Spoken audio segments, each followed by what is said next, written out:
Be sure to read and follow the safety guidelines to protect your computer from potential damage and ensure your personal safety. For more information about safety guidelines, see the owner's manual at dell.com/support. Before you begin, turn off the computer and disconnect all the attached peripherals. Before proceeding, ensure your computer is in service mode. To enter service mode, press and hold the B key on the keyboard and then press the power button. Now, the computer will boot up and the owner tag information is displayed on the screen. Press any key to proceed. The computer will emit 3 short beeps and shut down, indicating it has entered the service mode.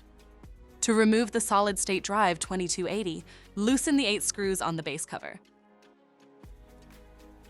Using a plastic scribe, pry open from the base near the hinges.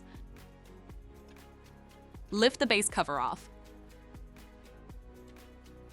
Identify the solid-state drive. Remove the 3 screws that secures the SSD shielding cover.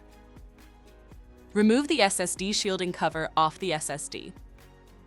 Slide and remove the SSD from the slot. To reinstall the solid-state drive 2280, replace SSD on the slot. Place the SSD shielding cover on the SSD. Replace the 3 screws to secure the SSD shielding cover. Place the base cover back on the system and tighten the 8 screws.